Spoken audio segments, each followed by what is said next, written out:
आज हम morning show में एक्सक्लूसिव इंटरव्यू लेने आए हैं इमरान खान का। इज़ वन पर्सनैलिटी जो शायद पाकिस्तान में नहीं बल्कि पूरी दुनिया में बहुत फेमस है। एवरीवन लव्स हिम और इनसे क्यों इतना प्यार करते हैं ये आप जानेंगे आज इस इंटरव्यू में। अस्सलाम वालेकुम, thank you so much for giving us interview. बहुत शुक्रिया आपका इंटरव्यू लेने का। और आपने कहा कि इतना पसंद करते, कई लोग पसंद नहीं भी करते। आपको पता है कि कई लोग वो किसी डर की वजह से नहीं करते होंगे, वरना दिल से जो है ना सब बहुत पसंद करते हैं। और ये बात हमें एक बचपन में इंसान को पता भी नहीं होती कि वो बड़ा होके ऐसी पर्सनालिटी हो जाएगा। कभी आपने छोटे होते हुए अपने आप को शीशे में देखा होगा और सोचा होगा कि आई विल बी समबडी या समवन? ख्वाब थे, यानी कि देखें, मेरे जो दो बड़े मेरी खाला के जो मेरी दो बड़ी खाला थी, मेरी जो वालदा थी वो सबसे छोटी बहन थी, उनके जो दोनों के बेटे थे वो मेरे से बड़े थे और दोनों टेस्ट क्रिकेटर थे। और मैं हमेशा उनकी तरह का टेस्ट क्रिकेटर बनना चाहता था, मेरे हीरोज़ थे। तो ख्वाब तो उस वक्त ये थी कि उनकी तरह बनना। अच्छा, तो बचपन से वो बैट वाला सीन था कि बैट लेकर जो है खेलना या कुछ इस तरह कुछ होता था? 9 साल की उम्र, अभी भी मुझे याद है एग्जैक्टली मेरी उम्र 9 साल थी जब मैंने फैसला किया कि मैं पाकिस्तान के क्रिकेट खेलूंगा। ओह, देखिए ये बचपन का इसका मतलब ख्वाब जो है वो बड़े होकर पूरा होता है। अच्छा, कभी कोई ऐसा कोई वाकया हुआ हो बचपन में कि इंसान को वही होता है कि दिल से जो है हर चीज़ को वो एक्सेप्ट करता है और दिल से जो है वो, जैसे अभी आप अपने मुल्क के लिए बहुत कर रहे हैं, हम कहेंगे कि आप अपने मुल्क के लिए भी बहुत कर रहे हैं, तो बचपन से ये होता है कि इंसान अपने कामयाबी के लिए सोचता है कि बस मुझे ये चीज़ पानी है, मुझे कामयाब होना है। तो ये भी ख्वाब के बचपन से ही थे? देखिए, ख्वाब बदलते हैं। शुरू में था क्रिकेटर बनना और क्रिकेट में भी ख्वाब था कि मैं अपने कज़न्स की तरह बैट्समैन बनना चाहता था। फिर मैं जब पाकिस्तान के लिए खेला, फिर मैंने डेनिस लिली को देखा बॉलिंग करते हुए, तो फिर मैं उसकी तरह का फास्ट बॉलर बनना चाहता था।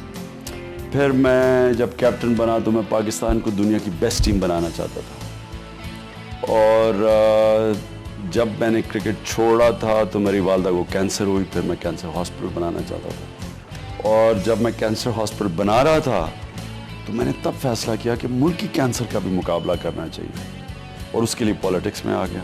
अच्छा, एक ज़माने में ज़ियाउल हक साहब ने आपको ऑफर की थी, पॉलिटिक्स की थी, कि आपने बिल्कुल मना कर दिया, नहीं मुझे पॉलिटिक्स में ज़रा भी इंटरेस्ट नहीं है, मतलब इतना सख्त जवाब था उस वक्त। और उसके बाद फिर ये ख्याल आना कि पॉलिटिक्स में आना चाहिए, मतलब ये बहुत दोनों में बड़ा डिफरेंस था कि एक तरफ बिल्कुल नहीं पसंद और एक तरफ फिर आ जाना।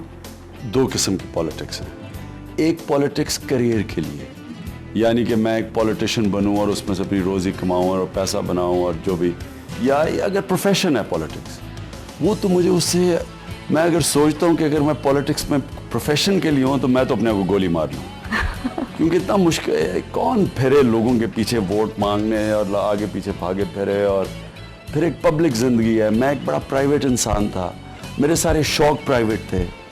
मुझे सबसे ज़्यादा जो दो चीज़ों का शौक़ था, एक था कि मैं पहाड़ों पे ट्रैकिंग करना, कैंपिंग करना, वीराने में कैंपिंग करना, ये मेरा सबसे बड़ा शौक़ था। और दूसरा मेरा शौक़ था ये जो सॉल्ट रेंज है हमारी, ये खुशाब से लेके जेलम तक ये जो पहाड़ी इलाका है, सर्दियों में इधर तीतर का शिकार करना, ये मेरा दूसरा शौक़ था। वो भी इसलिए पहाड़ी वाइल्ड इलाके, रात कैंप करना। तो पॉलिटिक्स एक बिल्कुल सारा वक्त लोगों, सुबह से लेकर शाम तक अवाम में, लोगों में, मेरा ये मेरा मिजाज ये नहीं था। लेकिन इंसान जब एक मिशन को अपना लेता है तो मिशन इंसान को बदल देती है। यानी मेरी तरह का इंसान जो टीम से तकरीर नहीं कर सकता था, जब मैं कैप्टन बना, मैं टीम को, मुझे तकरीर करते हुए शर्म आती थी, अब मैं लाखों लोगों के सामने तकरीर कर सकता हूँ। तो इंसान का जो मिशन है वो इंसान को तब्दील करता है। तो आपको लगता है कि जो पाकिस्तान में सब प्रॉब्लम्स चल रहे हैं, ये उसकी वजह से आप ने तहरीक इंसाफ बनाई और उसकी वजह से कि one day you will be the one person जो आके पाकिस्तान को चेंज करे? देखिए, ये जब 1990s में ही पता चल गया था कि यहाँ की जो पॉलिटिकल जो ज़्यादातर यहाँ की पॉलिटिकल एलीट है वो पॉलिटिक्स को इसलिए नहीं आती, पॉलिटिक्स में अवाम की खिदमत करने के लिए, अपने फ़ायदे के लिए आती है। और वो पॉलिटिक्स में आती है बिजनेस करने के लिए, और फिर पॉलिटिक्स में रहती है अपनी बिजनेस को आगे बढ़ाने के लिए, बचाने के लिए, या करप्शन बचाने के लिए। इसलिए हमने पार्टी का नाम रखा था तहरीक इंसाफ, कि इंसाफ की तहरीक। वो तब ये मुल्क का अगर एक मसला है जिससे मुल्क ठीक हो सकता है वो है इंसाफ, क्योंकि इंसाफ ताकतवर को कानून के नीचे ले आता है। आज पाकिस्तान में एक कानून गरीब आदमी के लिए, दूसरा ताकतवर के लिए। ताकतवर कुछ लूटता है, सब कुछ करता है, बड़े बड़े ओहदे ले लेता है। जो बेचारा कमज़ोर आदमी है उसके लिए ना वो जुर्म करता है तो 6 महीने की सज़ा होगा, वो 6 साल जेल में गुजारेगा। तो इसके ख़िलाफ़, ये माशरे के ख़िलाफ़ एक इंसाफ ही से बदल सकता है। तो इसलिए मैं पॉलिटिक्स में आया था, और आज वो तब से भी ज़्यादा आज उस इंसाफ की ज़रूरत है। अच्छा, एक चीज़ देखी जाती है हमारे मुल्क में कि बड़ा तो चले चोरी कर ही रहे हैं, यहाँ पे छोटे लेवल से चोरी शुरू हो जाती है, उस तक कैसे पहुँचा जाएगा? वहाँ पे भी तो गड़बड़ चल रही है ना। 2 चीज़ें, पहले तो अगर ऊपर चोरी ख़त्म कर दें तो नीचे भी ठीक हो जाती है। एक चाइनीज़ प्रॉवर्ब है, fish rots from the top, मछली ऊपर से गलती है तो सड़ती है। तो अगर ऊपर आपके मुल्क में क़यादत चोरी शुरू कर दे तो सारा माशरा करप्ट हो जाता है। लेकिन अगर ऊपर आप एक अच्छी क़यादत ले आएँ, वो नीचे तक साफ़ कर देता है। और मैं मिसाल देता हूँ अपने नबी सल्लल्लाहु अलैहि वसल्लम की, कि उन्होंने मदीना की रियासत जब संभाली तो उनके और उनके जो सहाबी थे, उनका इतना किरदार था कि उन्होंने सारे माशरे को तब्दील कर दिया। और उसी वक्त नहीं किया, सदियों तक उनके किरदार ऐसा बना कि जो उस वक्त के जो अरब ताजर थे, उनको देख के मलेशिया और इंडोनेशिया के लोग मुसलमान हो गए। उनके किरदार देख के लोग, ऐसे उनके किरदार थे और उनकी अखलाकियात थी कि लोगों को देख के मुसलमान हो गए। तो उन्होंने ऊपर से सारे माशरे को चेंज कर दिया। और ये भी दूसरी चीज़ है कि जो करप्शन तंग करती है वो ऊपर की करप्शन करती है, नीचे छोटी करप्शन होती है, मुल्क को नुकसान नहीं पहुंचाती। कुछ ख़ास मुल्क बैंकरप्ट नहीं हो जाता, लेकिन जब ऊपर करप्ट हो जाए तो वो बनाना रिपब्लिक बन जाती है। अच्छा, यही देखा जाता है एक लीडर, ये हमारे इस्लाम में भी कि एक लीडर जो है वो आके तब्दीली ला सकता है, चेंज कर सकता है। आपको बड़ा अच्छा मौका मिला जब परवेज़ मुशर्रफ साहब ने आपको जो है प्राइम मिनिस्टर बनने की दावत दी थी, वो क्यों रिफ्यूज़ की थी? मतलब अभी सबके जहनों में सवाल यही आता है कि क्यों रिफ्यूज़ की थी? एक मौका तो मिल रहा था ना। परवेज़ मुशर्रफ ने अपने इंटरव्यू में ये कहा था कि उसने मुझे प्राइम मिनिस्टर वैसा नहीं किया। नहीं, मैं सिर्फ आपको ये क्लियर कर दूं कि वो कहता फिरता है कि इमरान को मैंने नहीं कहा, उसने खुद ही इंटरव्यू दिया था।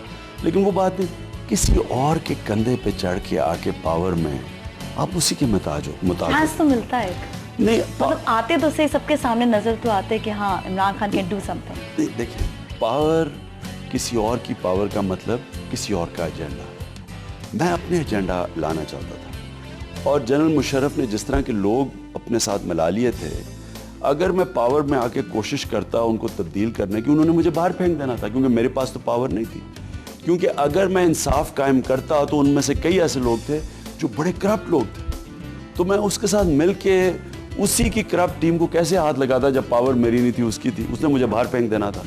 इसलिए कभी हुआ नहीं है। किसी और की पावर पे आके आप अपना एजेंडा नहीं कर सकते, आप उसके एजेंडे पे चलना पड़ता है। तो इज़न्ट इट तहरीक इंसाफ को भी still it has to go long way. अभी भी हम बहुत से लोग बल्कि इंतज़ार कर रहे थे कि लास्ट इलेक्शंस जो हैं उनमें तहरीक इंसाफ को वोट देंगे, लेकिन आपने बायकॉट किया। और जिन लोगों ने नवाज़ शरीफ की जिस तरह जो पार्टी है, उन्होंने आपके साथ बायकॉट करने का कहा, लेकिन एंड में वो तो आ गए और मज़े से उन्होंने वोट्स भी जीते। मतलब ये तो बात आपके ऊपर गई ना कि आप बैकआउट हो गए, और जो आपके साथी थे वो जो हैं वो सिर्फ देखते रह गए और दूसरे लोगों को भी देखते रह गए। देखिए, यही तो मेरे में और नवाज़ शरीफ में फ़र्क है। मैं जब एक मुशावरत के साथ फ़ैसला करता हूँ और अपनी टीम के साथ अकेला नहीं, मैं उस फैसले पे खड़ा रहता हूँ। नवाज़ शरीफ मौका परस्त है, वो जब देखता है, उसने भी फैसला किया, उसने 3 दफ़ा प्रेस कॉन्फ्रेंस में बॉयकॉट किया। लेकिन अब क्या उसने देखा या क्या मजबूरियाँ थी या क्या बाहर से टेलीफोन आए, मैं ये नहीं जानता, लेकिन उसने कलाबाजी खाई। इसका ये नहीं मतलब कि मैं उस तरह का। और मैं ये आज भी आपको कह दूँ कि फ़ैसला इंसान मुशावरत से करता है, लेकिन जब एक फ़ैसला मुशावरत के बाद कर लेता है, फिर वो कोई लीडर नहीं होता जो कलाबाजी तो ज़बान से फिर है ना वो तो अपनी। मैं वही कह रहा हूँ कि ये कोई लीडरशिप नहीं है कि जो, और हमने अकेले नहीं फैसला, 20 और पॉलिटिकल पार्टीज थी एपीडीएम में, हमें सिर्फ नवाज शरीफ ने हमें नहीं धोखा दिया, बाकी सारी पार्टीज को धोखा दिया। सबको धोखा दिया। अच्छा, हम आपसे मजीद बात करेंगे। We have to take break over here, और ब्रेक के बाद हम बात करेंगे इस एक्सक्लूसिव इंटरव्यू में इमरान खान से। Stay with us.